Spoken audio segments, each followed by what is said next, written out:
আল্লাহর পয়গম্বর সাইয়্যিদুনা ইব্রাহিম আলাইহিস সালাতু ওয়াস সালাম আল্লাহর পক্ষ থেকে যখন এই অনুমতি পাইলেন, নির্দেশ পাইলেন, আর দেরি করলেন না, আর এই কথা বললেন না, আল্লাহ এত বছর পরে সন্তান দান করেছেন, ও আমার রব, আমি আমার এই স্ত্রী সন্তানকে এমন স্থানে কি জন্য রাখবো যেখানে কোনো মানুষ নাই, যেখানে কোনো আশ্রয়কারী নাই। কিছুই বললেন না, কোনো যুক্তিও পেশ করলেন না।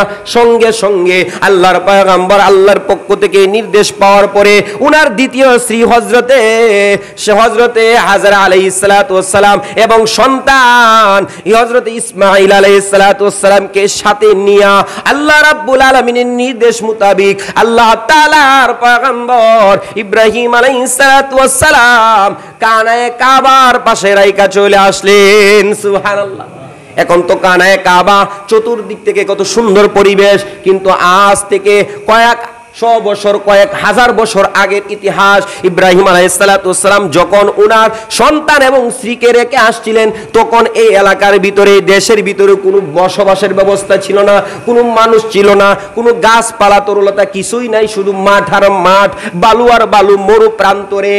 এখন আল্লাহর পয়গম্বর হযরতে ইব্রাহিম আলাইহিস সালাতু ওয়াস সালাম উনার স্ত্রী এবং সন্তানকে রেখে যখন এই স্থানে রেখে ছেড়ে দিয়ে চলে আসতেছেন, পিছন দিক থেকে উনার স্ত্রী ডাক দিয়ে বলেন, ওগো আমার স্বামী, ওগো আল্লাহর পয়গম্বর ইব্রাহিম আলাইহিস সালাতু ওয়াস সালাম, আমাদেরকে এই স্থানে রেখে মনে হচ্ছে আপনি চলে যাচ্ছেন।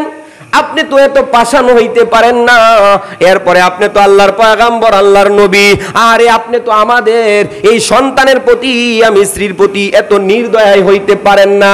এইভাবে ইব্রাহিম আলাইহিস সালাতু ওয়াস সালাম পিছনের দিকে তাকান না।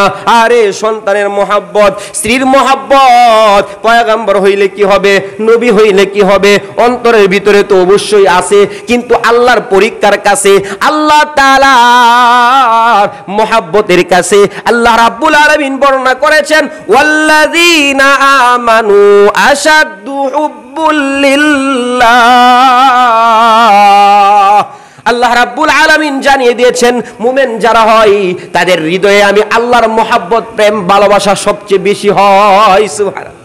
ইব্রাহিম আলাইহিস সালাতু ওয়াস সালাম ওনার স্ত্রীর মোহাব্বত, সন্তানের মোহাব্বত ওনাকে ফিরাইতে পারে না, বারণ করতে পারে না। আল্লাহর পরীক্ষার কাছে এই সন্তান এবং ওনার স্ত্রীকে রেখে পিছন দিকেও তাকান না, তাকাইলে মায়া মোহাব্বত বেড়ে যাইতে পারে, এই পরীক্ষার মধ্যে ফেল হইতে পারেন, এই দিকে আশঙ্কা করে উনি তাকান না, চলে আসতেছেন, সামনের দিকে বাড়তেছেন, পিছন দিক থেকে ওনার স্ত্রী ডেকে বলেন, হযরতে হাজরা আলাইহিস সালাতু ওয়াস সালাম বলেন, আল্লাহর পয়গম্বর, আপনি যে আমাদেরকে এখানে রেখে চলে যাচ্ছেন, এইটা কি আপনি আল্লাহর, আপনার রব আল্লাহ রাব্বুল আলামিনের হুকুমে নি? সুবহানাল্লাহ। তখন ইব্রাহিম আলাইহিস সালাতু ওয়াস সালাম শুধু এতটুকু উত্তর দিয়েছেন, মাথা লড়াইয়া বুঝাইছেন যে হ্যাঁ হ্যাঁ, এটা আমার আল্লাহর নির্দেশে আমি তোমাদেরকে এখানে রেখে চলে যাচ্ছি। দ্বিতীয় স্ত্রী হযরতে হাজরা আলাইহিস সালাতু ওয়াস সালাম তখন বলেন, আল্লাহর পয়গম্বর, ওগো আমার স্বামী, তাহলে আমাদের কোনো ভয় নাই, আমাদের কোনো কষ্ট নাই, আপনি আপনার রবের হুকুমে যদি আমাদেরকে এই এলাকায় ছেড়ে চলে যান, তাহলে আমাদের জন্য আমাদের আল্লাহই যথেষ্ট হয়ে যাবেন। সুবহানাল্লাহ। এখন ইসমাঈল আলাইহিস সালাতু ওয়াস সালাম এবং হাজরা আলাইহিস সালাতু ওয়াস সালামের সাথে যেই কাবারগুলা ছিল, কিছুদিনের যেই কাবার রেখে চলে আসছিলেন, এই কাবারগুলা কেটে কেটে এক পর্যায়ে শেষ হয়ে গেছে। এমনকি কিতাবের ভিতরে আসছে ওনাদের পান করার জন্য যে পানিগুলা ছিল, পানিও শেষ হয়ে গেছে।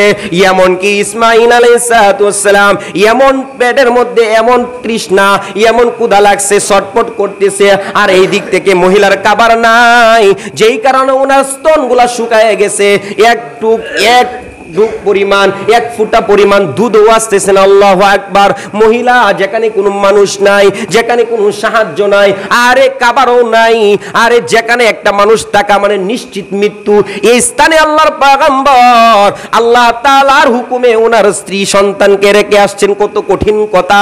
এই দিক থেকে কাবার শেষ হয়ে গেছে, এখন উনি কাবারের জন্য তালাশ করতেছেন, কোথায় কাবার পাইবেন, কোনো মানুষই তো নাই, বাজার আসবে দূরের কথা, গাছ তরুলতা কোনো কিছুই তো এখানে নাই।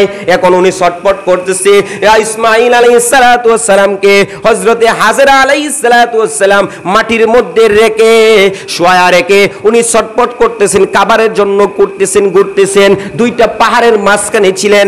একটা পাহাড়ের নাম সাফা পাহাড়, আরেকটা পাহাড়ের নাম মারওয়া পাহাড়। সাফা পাহাড়ের দিকে একবার যায়, রৌদ্র যখন বেশি আসে, এখন বর্তমান গরম চলতেছে, দেখবেন সহজ উদাহরণটা বোঝানোর জন্য, আপনি যখন ফিস রাস্তায় যাইবেন, হাই রুটে যাওয়ার পরে দূরে তাকায় দেখবেন, বোঝা যায় যে রাস্তার মাঝখানে দেখা যায় যে আপনার পানি ঢেউ ঢেউ খেলতেছে, কিন্তু কাছে যায় দেখা যায় না এখানে পানি নাই। এইভাবেই ইসমাঈল আলাইহিস সালাতু ওয়াস সালামের আম্মা হযরতে সারা আলাইহিস সালাতু ওয়াস সালাম এইভাবে তলাশ করতেছে, পানি তালাশ।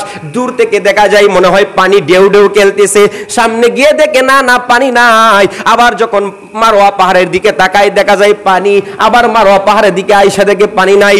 এইভাবে সাফা মারওয়া পাহাড়ের দিকে একবার দৌড় দেয়, আর মারওয়া পাহাড়ের দিকে একবার দৌড় দেয়। এইভাবে দৌড় দিতে দিতে 7 বার দৌড়াদৌড়ি করছেন। আমার আল্লাহ রাব্বুল আলামিন বলে, হে হাজেরা, তোমার এই আমলটা আমি আল্লাহ তাআলা এত পছন্দ করছি, যেই কারণে যত মানুষ আমি আল্লাহর ঘর তওয়াফ করার জন্য আসবে, হাজীদের জন্য একটা বিধান হইল সাফা মারওয়া 7 বার সাই করা।